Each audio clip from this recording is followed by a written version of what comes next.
Hi, I'm Julie Weber of Liberate Ministries, and today's topic is called Finding Life and Purpose. This is video 1 of a 2-part video series. Some of this information is quoted from my Lady Liberty workbook on pages 115 through 117. I recently heard Nicholas Kristof, American journalist, author, and Pulitzer Prize winners speak at the University of Minnesota. He tells the story of a young teenage woman with pregnancy complications that caused her to be an outcast in her village. She had to crawl 20 miles to get help. She was taken to a hospital and she began to recover. Soon she was a healed, lively teenager with a lot of energy, so they gave her volunteer-type errands to do in the hospital. She handled the errands quite well, and they noticed she was a quick learner. So they gave her more work as she continued to heal and grow and develop even more skills. Today, she is a director in that hospital. She went from a wounded state to being an asset to her community and nation. So where do you go after you get healed from your abortion experience? How can you find fresh life and purpose? Well, let's talk about being blessed and broken. Being blessed. If a person only knows blessings in their life and hasn't experienced natural human hardship, they will have a hard time feeling compassion for someone who is hurting. It will make it difficult for them to empathize with what the hurting person is going through. They will get impatient with people when they have to listen, humble themselves, and try to feel what the other person is going through. For example, think back when you ever struggled with a problem in your life and you tried to share it with someone who has never had to deal with a difficult situation in their own life. It didn't go well, did it? Well, why is that? I've known people who just seem to sail through life. They appear to have all the resources, relationships, and life circumstances so that everything works out great for them all of the time. In the good times, these people are fun to hang around. However, when trying to share your struggles with them, it is hard for them to relate. Why? It is because they haven't experienced it, nor had to overcome anything similar in their own life. Being broken. The opposite is also true. If they have only known brokenness, then they will have a hard time sharing about faithfulness, hope, and the joy of the Lord. It will make it difficult for them to impart life to people because they can't get past the constant pull of the weighed down feelings that come with suffering. Encouraging others to have faith and hang on for any kind of a healing or walking through a lengthy, difficult trial when they will want to quit will be tough.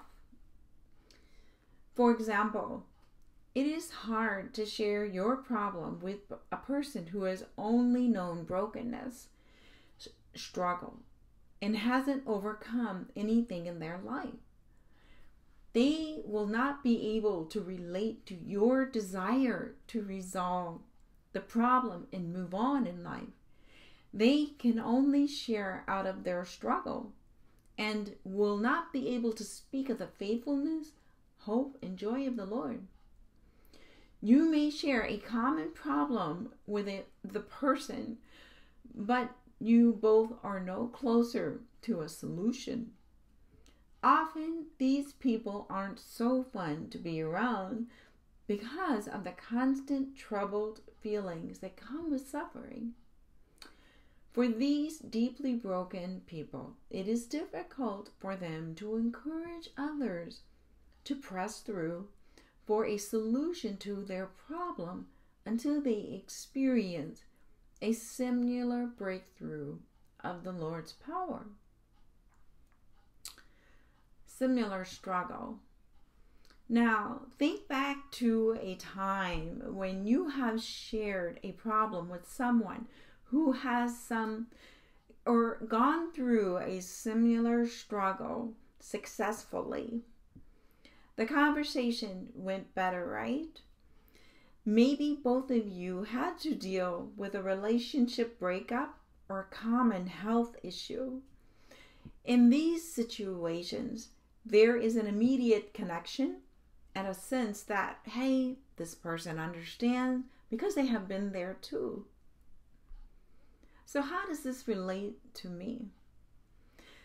Well, when you have been blessed, experienced some success in areas of your life, and been broken, had to overcome some difficulty in your life, you become a valuable tool to God. People can relate to you because you know that you have been there, and they want to hear how you made it through your struggles. Also, you can relate to people because you remember what it felt like to struggle. And as the result, you are able to encourage and empathize and comfort others.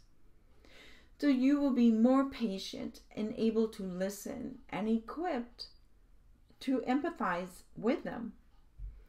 This is the type of person who we should try to be like.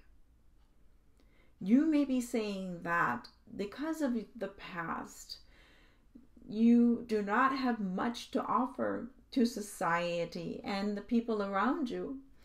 And this type of defeated attitude is not true and can stop you short of your full potential in life.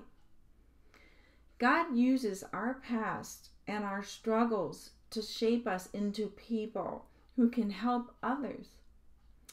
Have you ever heard that saying, if it doesn't kill you, it will make you stronger? That statement may seem harsh, but it is most often true. Going through a tough situation does make us stronger and better able to deal with adversity in our lives. Others all around you are experiencing the same struggles that you have been through.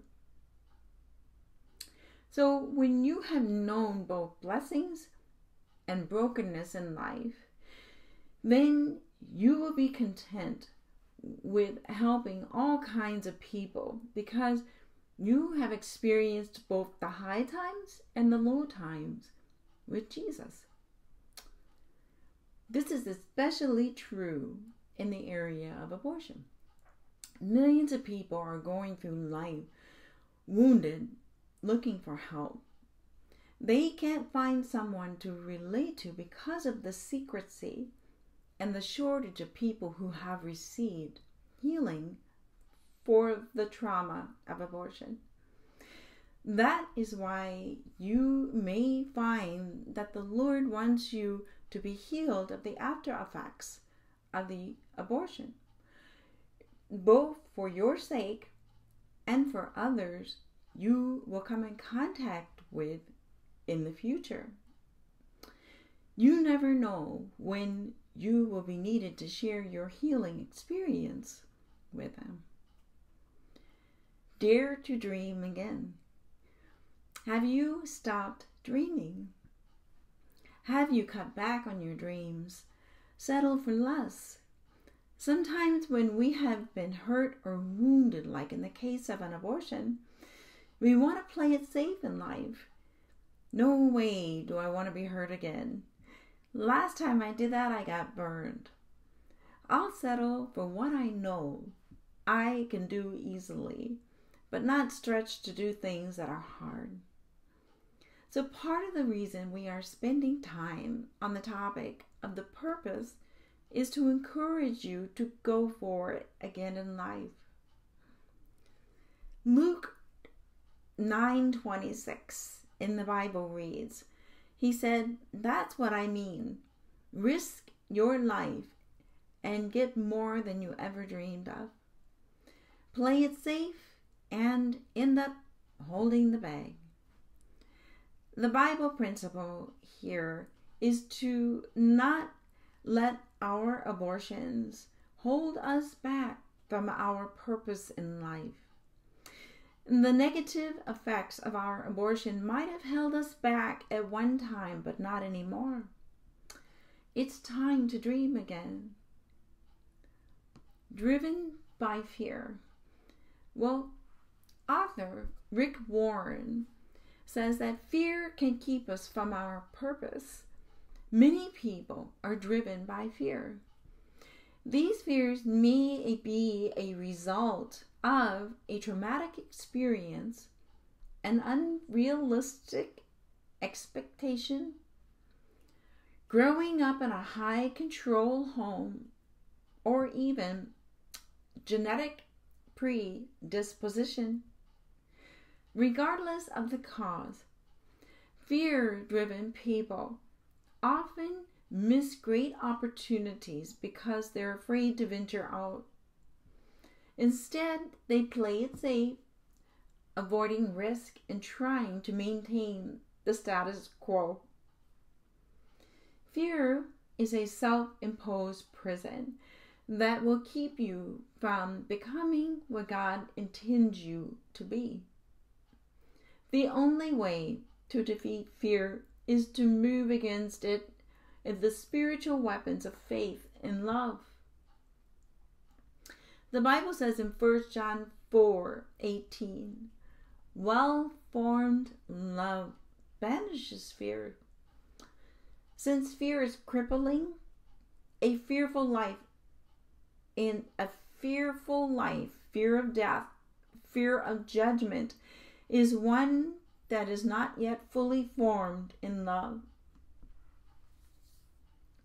Okay, I'm too old. Many people are driven by the belief that they're too old. They say, I wish I would have done that when I was younger. I've missed it. I could never do that at this age. Sound familiar? Do you know what you want to do, but aren't doing it because you feel you are too old? Going back to school, changing jobs, trying something new is rarely out of the question. It is important that we remember that developing ourselves by going after our purpose is a journey, not a destination. We never really arrive, but find that there is more to be discovered every step we take. So once we think we have arrived, God gives us more to do. So don't let your age stop you from pursuing your purpose. Remember Abraham in the Bible. He became the father of a nation of Israel at the age of 100 years old. In Genesis 17:17, you can find that story. If he can father a nation at that age, you can certainly go after your purpose. The formula for finding life and purpose. Purpose is defined as the object toward which one strives for, which something exists, an aim or a goal. There is no magic formula that you can follow and 15 minutes later you are walking fully in your purpose. Finding your purpose is a process. And we've already talked about how being both blessed and broken makes us valuable to God. So for the rest of the lesson, let's explore a few more ingredients that we will need to discover in life and purpose. Okay, so being blessed and broken, plus natural abilities, plus spiritual gifts, plus maturity in time, plus the leading of God, equal finding life and purpose. Thanks for watching. Live life liberated.